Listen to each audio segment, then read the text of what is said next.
I just thought about something important in regards to the question asking process. So the original question was, does God exist? Now, in this question, God is the subject.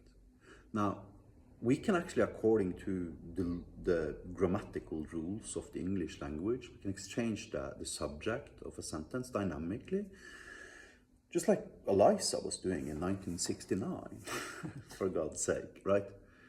And keep the rest of the sentence the same, right?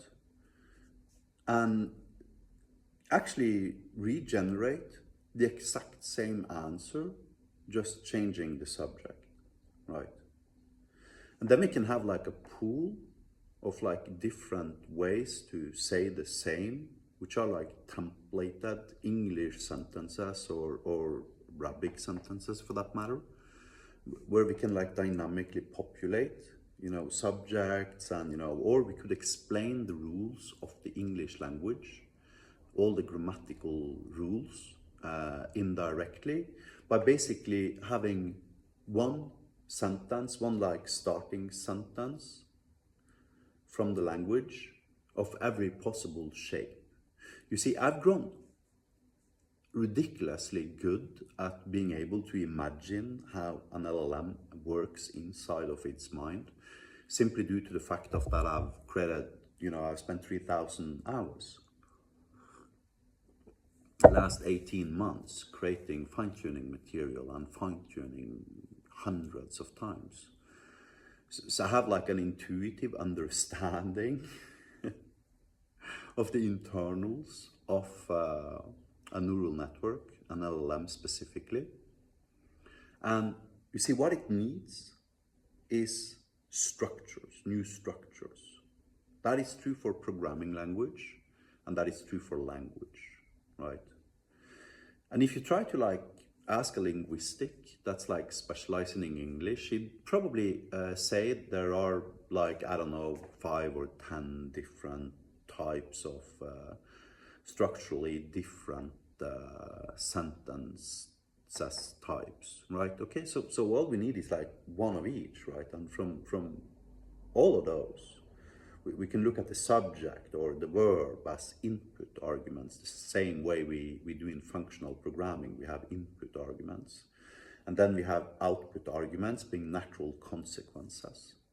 Now, the point is that these things could be randomly connected together, right, at the edges. We could ask questions such as, for instance, does your toaster exist? And then we could say, well, if the toaster happens to be logic in its pure form, then it would be scientifically impossible to disprove the existence of your toaster without also violating the scientific laws of logic. Now, for a normal human being like me and you, that sounds like a ridiculous statement because it's such an obvious, fact that it's like considered, well, that's just a stupid sentence. It doesn't even make sense whatsoever. And that's the point. But it's logically 100% correct. So there are 450,000 words in the English alphabet. Right now you have 450,000 pre-training sentences by simply changing the freaking subject, right? And then you do that the same for every single sentence structure that exists in the English language, and you now 100% perfectly taught it the grammatical rules of English as a language without having a single non-factual statement in your training material, but by simply sheer number of force. Because I mean, this alone would easily be exabytes of information. And then you have all the different languages too, right? And that is the point, because facts like these that me and you don't benefit from, what the fuck, toaster? Might toaster exist? Of course it exists. It's a question we'd never ask, right? But that is the exact thing the LLM needs to grow, right? Because that's its edges. That's the edges between its input and its output. And to ensure a 100% logical, cohesive training material with zero poison or lie, that's the type of thing the LLM must be built upon, and not like the internet at random. I mean, you can just assume 50% of the internet is just garbage, flat out.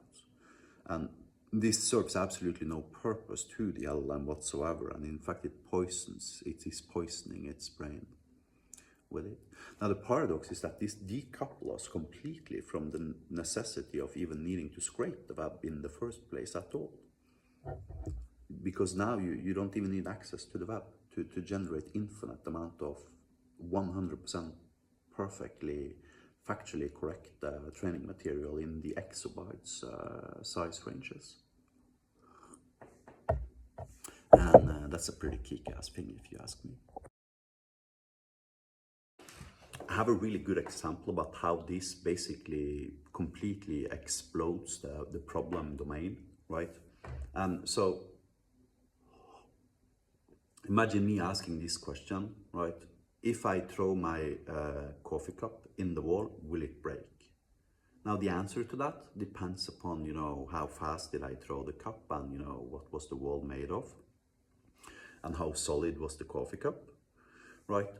Now, the statistical probability of that you find the answer to that question on the World Wide Web is, you know, well, maybe that question you'd find, right? But how about if I change the subject now, right? How about if I change the subject to a glass containing orange juice with a little bit of salt and pepper in and a bouquet of flower on the top? I guarantee you, regardless of how long the World Wide Web exists, you will never ever be able to find the answer to that question on the World Wide Web, because it's such a ridiculous thing to ask that no human being would ever want to phrase such a question, because the question doesn't make sense. But for the LLM, it provides actually observability of the real world, because it is capable now of associating, you know, a glass of orange juice with a coffee cup, right? Realizing they both have the same fate, right? Regardless of whether or not flowers was in the orange or not. And by the way, why were there flowers in the orange? Maybe because they needed to give the flowers an additional vitamin C, right? Which can be further extracted. Now, why would you give your flowers vitamin C? That is a question that no human being would ever be capable of asking. But this randomization process of generating new facts based upon existing facts, or like a small algorithmic deterministic method to combine different words dynamically together at random, would inevitably result in 99.999% of every single sentence making absolutely no sense for a human being, but it completely exhausts the problem domain of logic and the English language. At which point you have a base LLM that is basically 100% complete factual.